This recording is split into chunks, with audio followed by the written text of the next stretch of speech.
দিনটা আসছিল মেঘালয় ট্রিপের লাস্ট ডে। আমরা স্টে করছিলাম মর্লিংনং ভিলেজে। মর্লিংনং ভিলেজে গিয়ে এত ভালো লাগছে যে আমরা অনলাইনে তাড়াতাড়ি করে একটা হোমস্টে বুক করে নিছি। এছাড়া এই হোমস্টে ছাড়া অন্য কোনো হোমস্টে অ্যাভেলেবেল আসছিল না তখন। তো নিরুপায় হয়ে এই হোমস্টেটা আমরা বুক করছি। চারিদিকে দেখো খুবভাবে বৃষ্টি পড়তেছে।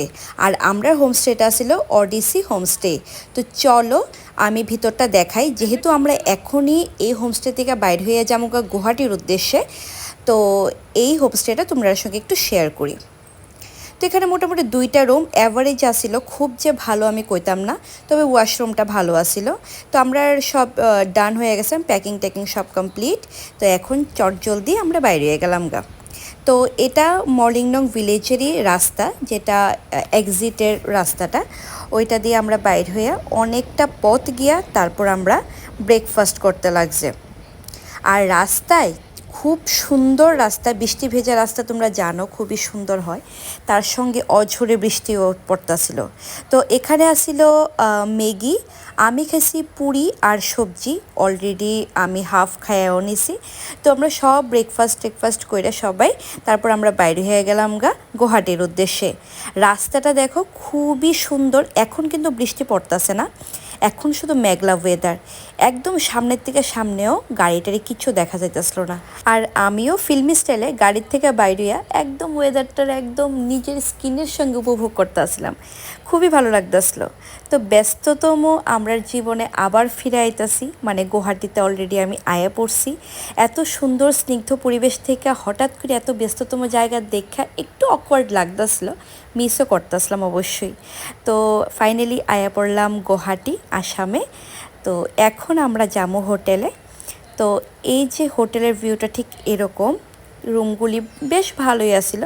এখান থেকে একদম রোডটা দেখা যেতেছিল। আর হোটেলটা আসিল পল্টন বাজারে, একদম মেন বাজারে। তো রুমটা পুরো দেখার পরে আমরা চটাপট আমরা ফ্রেশ হয়ে এসে রেডি হয়ে গেলাম আমরা প্ল্যান আছে একটু ফেন্সি বাজারে যাবো। দেন আমরা প্ল্যান আসিল যে আমরা একটু কামাখ্যা দর্শন করতে যাবো, কামাখ্যা বাড়ি যাবো। তো এখানে থেকে আমরা মানে হোটেলের সামনে থেকে আমরা অটো নিয়ে নিয়েছিলাম যে আমরা ফেন্সি বাজারে প্রথমে যাবো। তো এখানে যে আঙ্কেলটা, মানে অটোর যে আঙ্কেলটা আমরা এই দোকানটার অ্যাড্রেস দিছে, এটা হচ্ছে মঞ্জু সিল্ক। তো এখান থেকে আমি অনেকগুলি মেখলা নিয়েছিলাম। তো তোমরা যদি যাও ইয়েতে গুয়াহাটিতে, অবশ্যই ফেন্সি বাজারে মঞ্জু সিল্কে যাও। রিজনেবল থেকে খুব দামি সব রকমের তোমরা মেখলা পাইবা, শাড়ি পাইবা। আর ভীষণ কমফোর্টেবল, ভীষণ ভালো কোয়ালিটি তারার এখানে। তো তোমরা কিন্তু একদম ভিজিট করতে পারো, আমি একদম রিকমেন্ড করলাম। আমি মোটামুটি 8টা থেকে 9টা আমি মেখলা কিনছি, তাছাড়াও আমি নিজের লেগেও আরও 2টা মেখলা কিনছি। তো আমার তো বেশ ভালো এক্সপিরিয়েন্স। আশা করি তোমরাও যখন যাইবা দোকানে মঞ্জু সিল্কে, তোমরাও নিরাশ হয়ে আইতা না। তো যদি যাও অবশ্যই একবার হইলেও ভিজিট করো। একদম কম থেকে ধইরা ভালো বাজেটের মধ্যেও তোমরা মেখলা পাওয়া যাবে। তো এই দেখো আমি ইয়েলো কালারটা আমার উপর ট্রাই করতেছিলাম। ইয়েলো কালার বেসিক্যালি সব স্কিন টোনেই খুবই ভালো লাগে। তো এই কারণে বারবার দেখতেছিলাম, বাট আমি এটা নিছি না, কারণ অনেকগুলি পছন্দ হয়ে গেছে নিজের লিগা। কিন্তু ইয়েলো কালারটা একটা কমনই কালার, তো তার লিগা আমি ইয়েলো কালারটা স্কিপ করছি, নিছি আমি অন্য একটা মেখলা। তো তোমরা অনেকেই ড্রেসটার কথাও জিজ্ঞেস করছো, মানে আমি যেটা পরে গেছি সালোয়ারটা, ওইটা আমার ফ্রেন্ড আমারে গিফট করছিল আমার বার্থডেতে।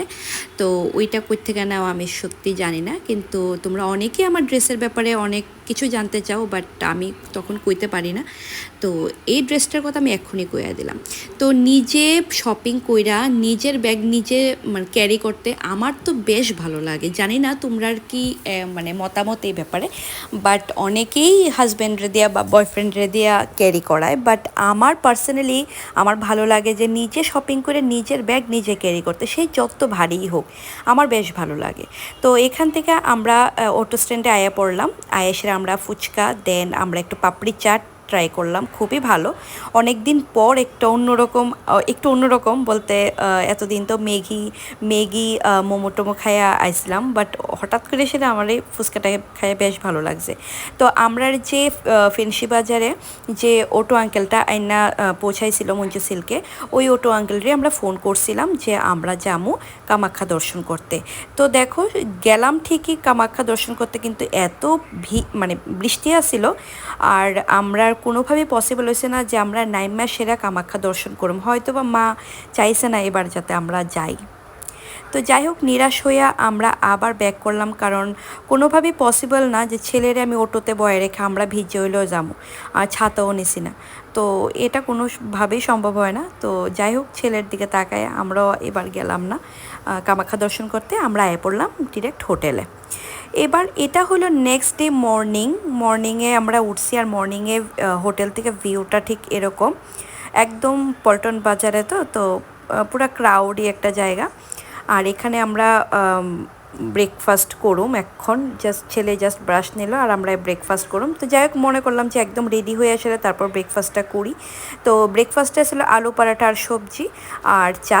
আলু পরাঠার সবজিটা একদম ভালো আসছিল না। আমরা যে হোটেলে আসলাম, তোমরা দেখাম কোন হোটেলে আসলাম, খাবারটা আমার মানে একদমই ভালো লাগছে না, না রাত্রের খাওয়াটা না এখন।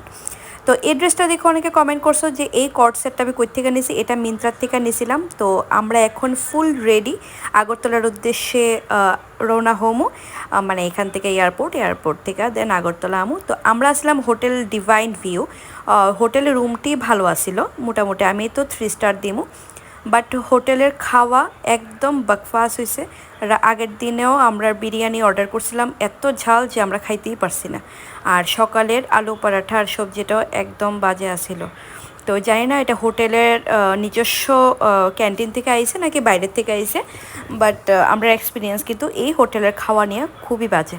তো মা ছেলে ব্যাক সিটে বসে আমরা একজনের চটকাইতে আমরা পৌঁছে গেলাম আমরা এয়ারপোর্ট। তো এখানে যেহেতু আমরা দুজনেরই একটু ভমিটিং টেন্ডেন্সি হয়, আর পল্টন বাজার থেকে অনেকটাই দূরে এয়ারপোর্ট, তোমরা অনেকেই জানো। তো সেই কারণে আমরা নিজের মনটারে ডাইভার্ট করার লেগে দুইজন মজা করতে করতে আমরা রোডটা কাভার করতেছিলাম। তো ফাইনালি পৌঁছে গেলাম আমরা এয়ারপোর্টে।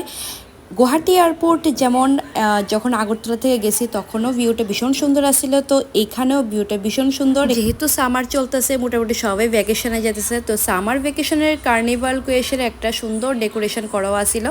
তো আমরা প্লেনে বয়ে গেলাম ফাইনালি। আর এখন কিন্তু আমার ছেলেও সুন্দর ভিডিও করতে পারে, মানে এই পুরাটা ভিডিও কিন্তু আমার ছেলেই করছে, যেহেতু জানালার সাইডে বইছে। আর বাড়ি যাওয়ার কিন্তু একটা অন্যরকম মজা আছে, যে যতদিনই থাকুক বাইরে, কিন্তু বাড়ি যাওয়ার সময় কিন্তু একটা অন্য অনুভূতি কাজ করে। তো ফাইনালি পৌঁছে গেলাম আগরতলা। তো আজকের ভিডিওটা আশা করি তোমরা অনেক অনেক অনেক ভালো লাগছে। যদি ভিডিওটা ভালো লাগে তবে অবশ্যই লাইক আর সাবস্ক্রাইব করে দিও আমার চ্যানেলটারে, আর অবশ্যই কমেন্ট করে জানাই যে তোমরা ভিডিওটা কেমন লাগে। তো আজকের লিখা টাটা বাই।